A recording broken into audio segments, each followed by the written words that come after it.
Interpretation.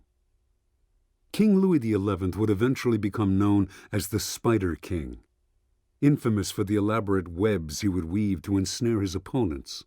His genius was to think far ahead and plot an indirect path to his goals, and his greatest goal was to transform France from a feudal state into a unified great power. Burgundy was his largest obstacle, and one he could not meet head-on. His army was weaker than Charles, and he did not want to provoke a civil war. Before he became king, though, Louis had fought a short campaign against the Swiss, and had seen the brutal efficiency with which their phalanxes fought, and how they used their mountainous terrain to perfect advantage. He thought them unbeatable in war. Louis formed a plan to bait Charles into invading the cantons, where his military machine would be destroyed. Understand, the perfect allies are those who give you something you cannot get on your own. They have the resources you lack. They will do your dirty work for you or fight your battles. Like the Swiss, they are not always the most obvious or the most powerful. Be creative and look for allies to whom you, in turn, have something to offer as well, creating a link of self-interest. To lose such allies of convenience will not destroy you or make you feel betrayed. You must think of them as temporary tools. When you no longer need such tools, there is no love lost in dumping them. Keys to warfare.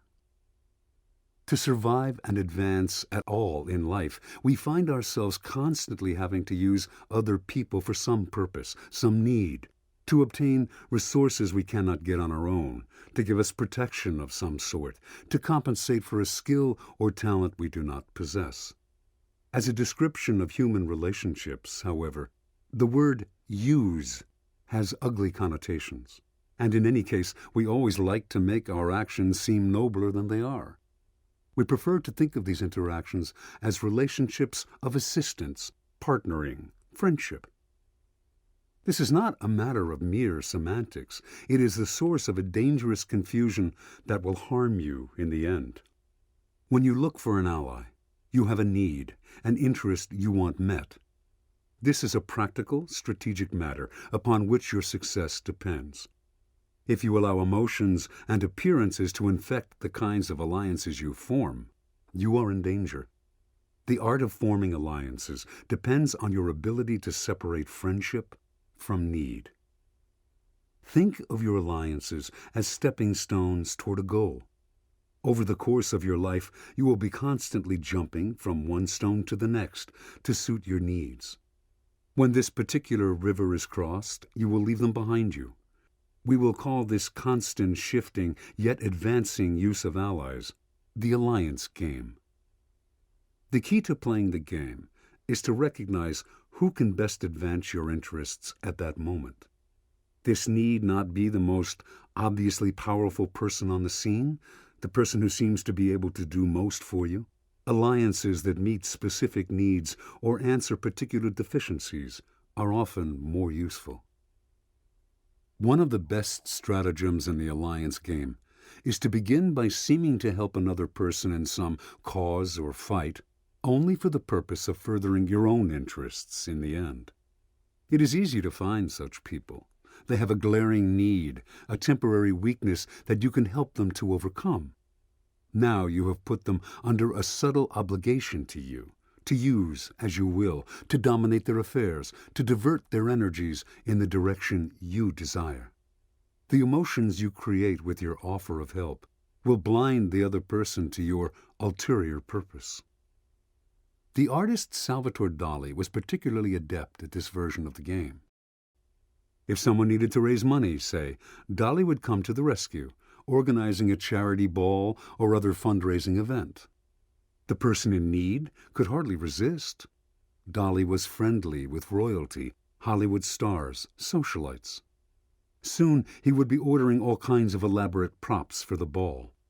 For his infamous Night in a Surrealist Forest in Pebble Beach, California in 1941, which was intended to benefit starving artists in war-torn Europe, Dolly requested a live giraffe, enough pine trees to create a fake forest, the largest bed in the world, a wrecked automobile, and thousands of pairs of shoes from which to serve the first course. In the end, the party was a smash and got all kinds of publicity, but, as so often with Dolly, the bills far exceeded the receipts. No money was left over for the starving artists of Europe.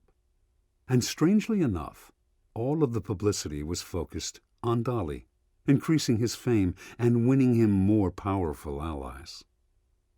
A variation on the alliance game is to play the mediator, the center around which other powers pivot. While remaining covertly autonomous, you make those around you fight for your allegiance. The brilliance of this variation is that merely by assuming a central position, you can wield tremendous power.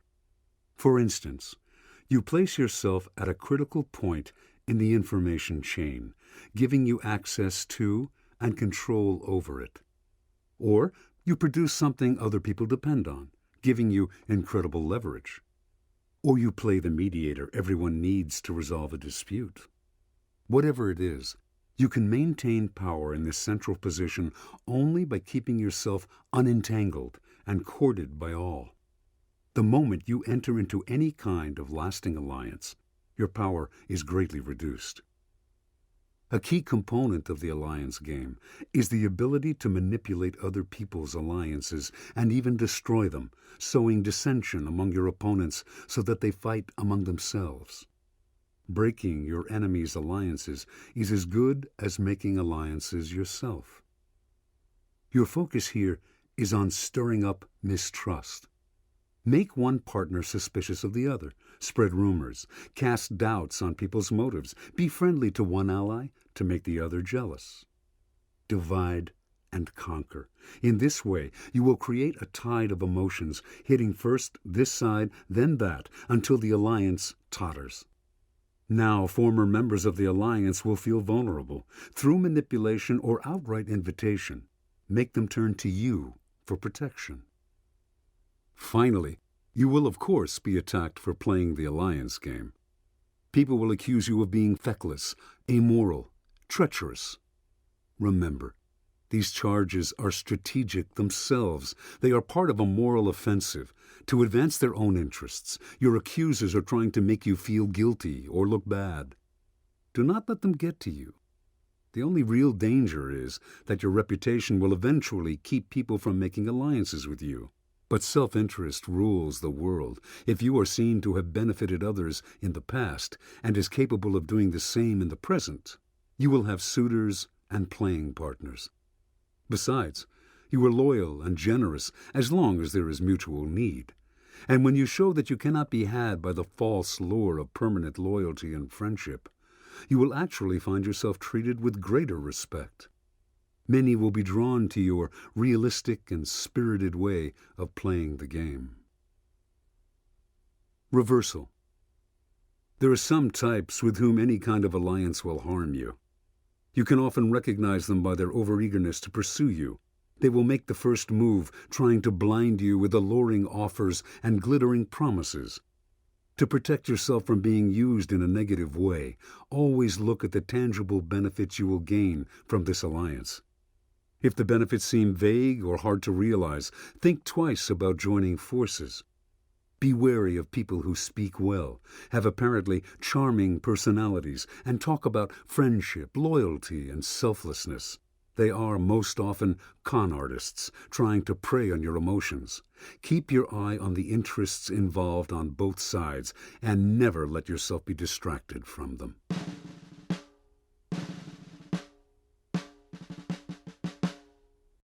(28)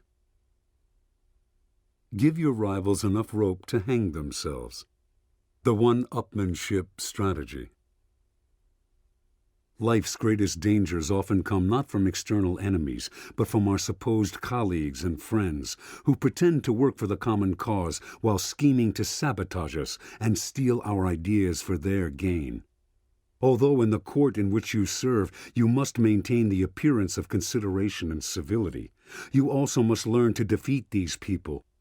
Work to instill doubts and insecurities in such rivals, getting them to think too much and act defensively. Bait them with subtle challenges that get under their skin, triggering an overreaction, an embarrassing mistake. The victory you are after is to isolate them, make them hang themselves through their own self-destructive tendencies, leaving you blameless and clean. The art of one-upmanship. Throughout your life, you will find yourself fighting on two fronts. First is the external front, your inevitable enemies. But second, and less obvious, is the internal front, your colleagues and fellow courtiers, many of whom will scheme against you, advancing their own agendas at your expense. The worst of it is that you will often have to fight on both fronts at once, facing your external enemies while also working to secure your internal position, an exhausting and debilitating struggle. The solution is not to ignore the internal problem. You will have a short life if you do so, or to deal with it in a direct and conventional manner by complaining, acting aggressively, or forming defensive alliances. Understand, internal warfare is by nature unconventional. Since people theoretically on the same side usually do their best to maintain the appearance of being team players working for the greater good, complaining about them or attacking them will only make you look bad and isolate you. Yet, at the same time, you can expect these ambitious types to operate underhandedly and indirectly.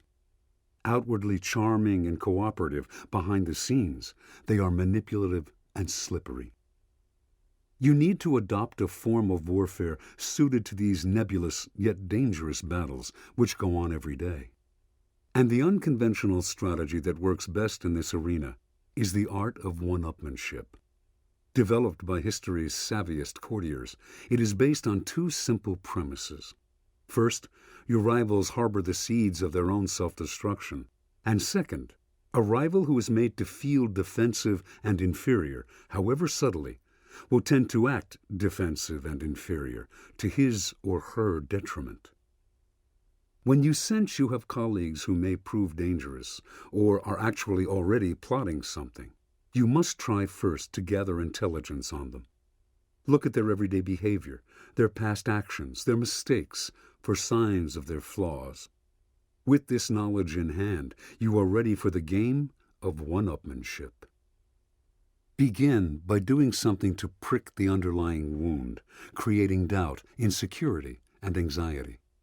It might be an offhand comment or something that your victims sense as a challenge to their position within the court.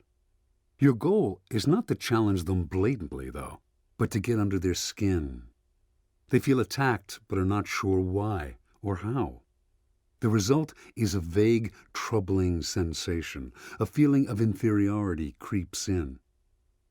You then follow up with secondary actions that feed their doubts.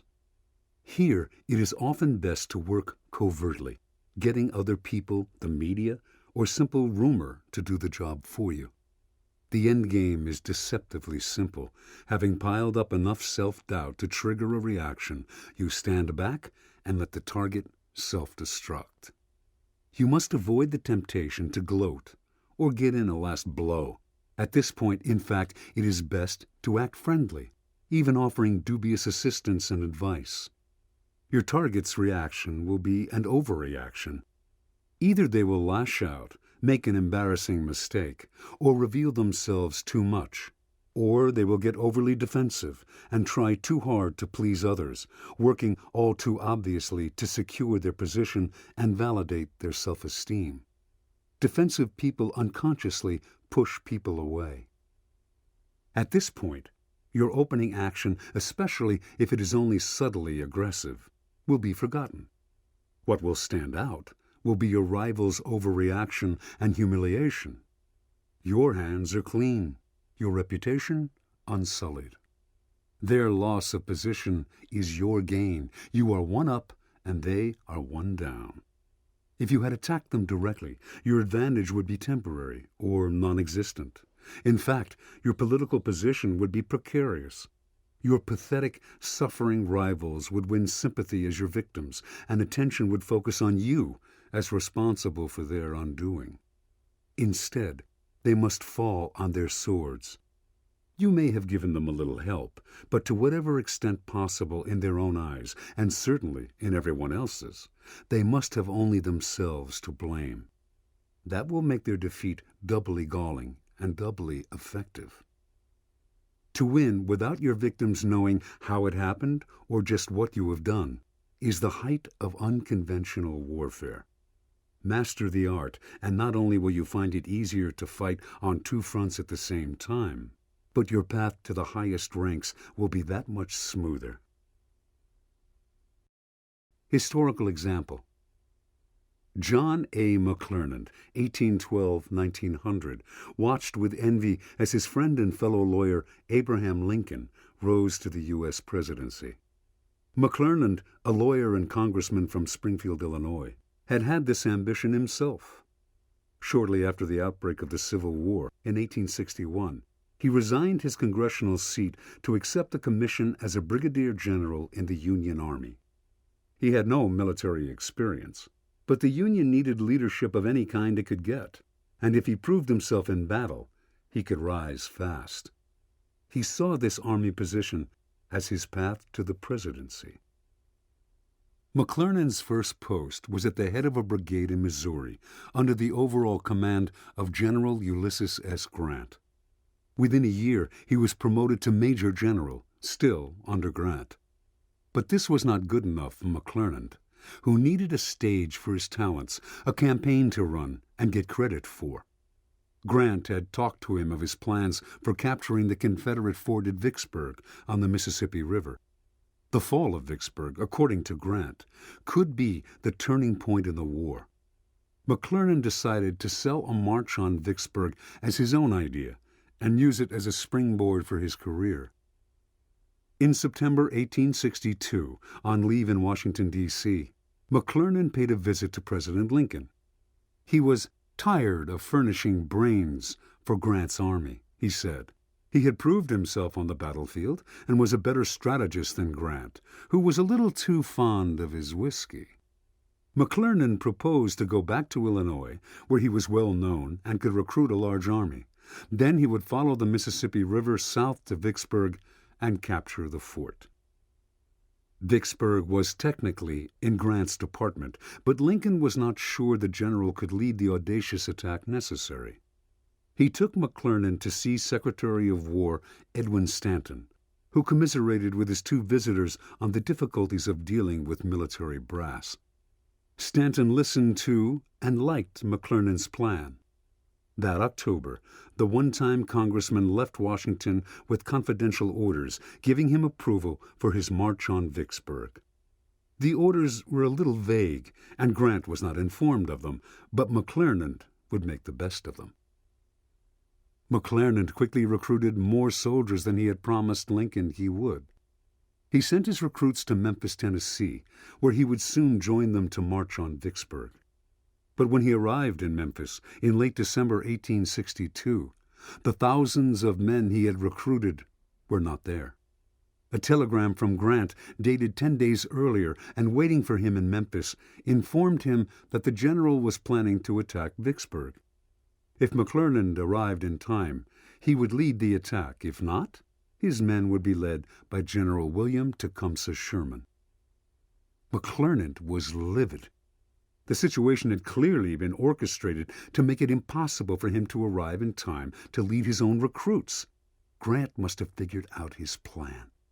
The general's polite telegram covering his bases made the whole affair doubly infuriating. Well, McClernand would show him. He would hurry downriver, catch up with Sherman, take over the campaign, and humiliate Grant by winning the credit and honor for capturing Vicksburg. McClernand did catch up with Sherman on January 2, 1863, and immediately assumed command of the army. He made an effort to be charming to Sherman, who, he learned, had been planning to raid Confederate outposts around Vicksburg to soften up the approach to the fort. The idea was heaven sent for McClernand. He would take over these raids, win battles without Grant's name over his, earn himself some publicity, and make his command of the Vicksburg campaign a fait accompli. He followed Sherman's plan to the letter, and the campaign was a success.